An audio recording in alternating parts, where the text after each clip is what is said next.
Alright, we return, and we pick up Queen 10 offsuit on the right table. Such big cards.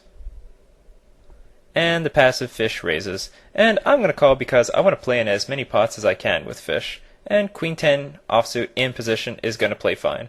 I'm never worried about being dominated or anything because position is going to compensate for silly stuff like that. Besides, the odds of being dominated are similar to the odds of flopping a set. So we flop middle pair, and of course we're just going to peel the flop. And he checks to us, and he did it quickly, so I assume he's just going to be straight up giving up this hand. But we have to bet to protect our hand from stuff like ace-jack and maybe ace-queen, queen-jack, any sort of outs. And on the left table, I raise with pocket sixes, get called by 2 spots. The board is really wet, but my hand stands to be good against a ton of their calling range, so I'll c-bet about 3/4 pot to get called by all weaker pairs, gut shots, flush draws, ace-x like ace-3, ace-5 that has like an overcard and a gut shot, and overcards. The turn is an overcard, but it doesn't really concern me. I still have to bet to get value against all the draws that peeled the flop. A cool thing about the overcard on the turn is that it's going to prevent him from value betting hands that beat us by the river, like pocket 9s, pocket 8s, 7x. So if the river bricks something like deuce 4, jack 10 or 9, then we can comfortably check to snap off a river bet. Come on, you know you want to bet. Yep. Ship it. Now, some of you looking at that ace-x hand where he had the ace-high flush draw, you're probably thinking, well, he probably should have raised the flop. Why not raise the flop? But I think his call is good on the flop. If you can't remember, it was 3-way, and by calling my continuation bet, he gives a fish left to act the opportunity to overcall. And he lets that fish call with all pairs, all worst draws, and it's possible that if he raises, he's going to make the fish fold that entire range. And that's not a good thing. That's a bad thing. You want, in any situation you can, to let the fish overcall when you have a very strong hand. And the reason for this is because fish make more mistakes than regulars do. So by giving the fish an opportunity to continue playing the pot with you, you give them the chance to lose more money to you. But if there was no fish left to act, then yeah, I think raising would have been fine. So on the right table we've got Queen 10 offsuit. But the open raiser is a complete unknown. Probably a tag. I don't see any reason why not, so I'm going to fold it. We're not going to play Queen 10 offsuit against unknowns. But now we got pocket deuces. We're going to play this against knowns, unknowns, and has-beens.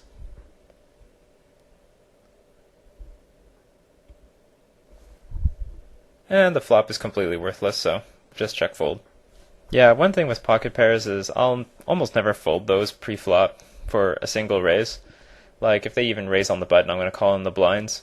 And some people might fold it there because they know their opponent's range is weak on the button, so they can't get value, but that's not always true because they'll think, well, he's in the blinds and he knows my range is weak, so he's playing back at me now. And, those sort of weird dynamics. So even blinds versus button, I definitely think it's worth it to set mine. And if there's any particular opponents that you don't think you can get value against post-flop, well, there's a slew of different sort of lines you can take when you flop a set. I think most people generally go for a check raise or something and then try to barrel off after that. But, I mean, if you don't think that's going to work, then just donk bet 3 streets or check call the flop and then donk the turn. I mean, there's so many weird ways of getting value with a set. Use your imagination. Hell, check min raise the flop if you have to. Notice that sudden jerk? Awkward, isn't it? Yeah, I didn't use any smooth transition that time.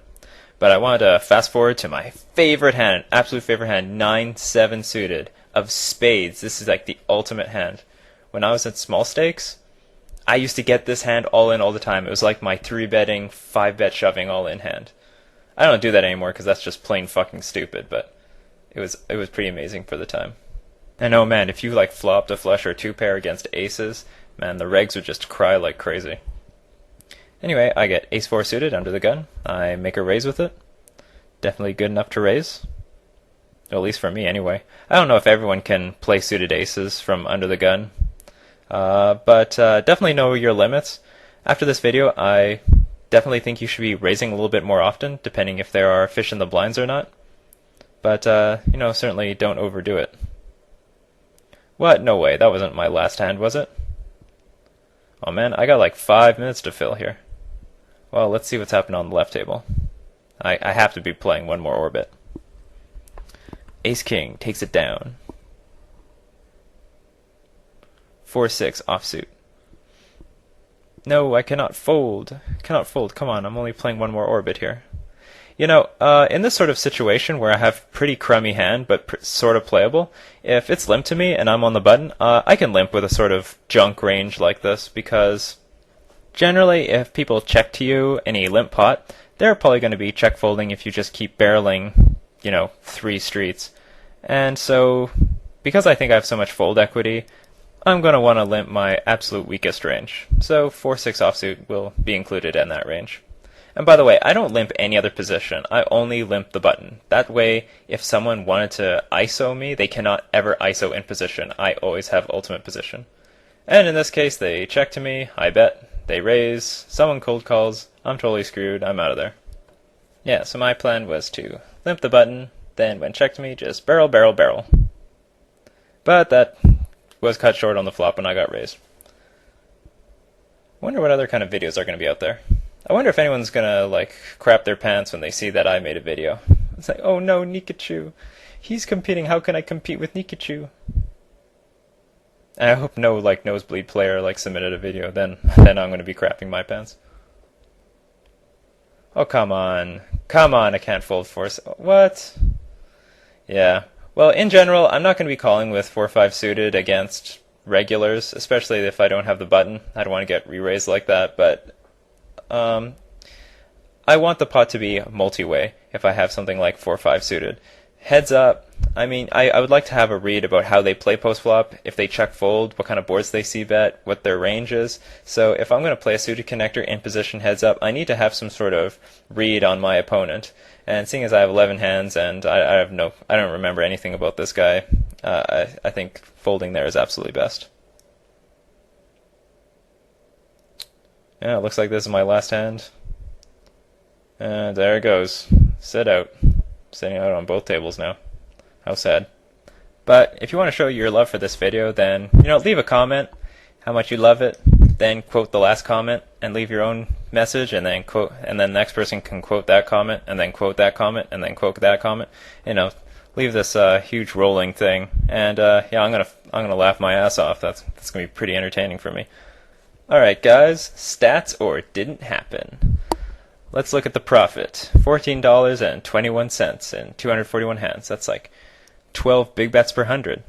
Oh, and by the way, at what point did everyone start going to big blinds per 100, not big bets? I started with big bets, not big blinds. I think it just looks so silly. I guess someone has like a 1 big bet per 100 win rate, and I don't want to show my 1 big bet per 100 win rate, so 2 big blinds, that doesn't look so bad. Well, whatever. Anyway, my VPIP was 34%, pre-flop raise 28.6%. I think that's about pretty standard when I play micros. And 3-bet stat 6.6, that looks okay. Fold to 3-bet 85.7, that's probably a little high, but still not unrealistic. I do fold a lot to 3-bets. First off, most people are really tight with 3-betting, a lot tighter than you think they are. And then second off, if they are really loose, you really need to know what their range is if you want to take a stand with certain pairs, or 4-bet with certain hands. But yeah, I just make the small mistake of being pretty nitty pre-flop to 3-bets, and let them make bigger mistakes when I continue with aces. Alright, let's look at some graphs. And here I have the Busto Bunny of 25 NL. I know I made money this session, but frankly I was playing 25 NL, and if you play these stakes, you might as well consider yourself Busto anyway. Look, a little fly came out of his pocket. Anyway, that's my video. I hope you liked it. Bye bye!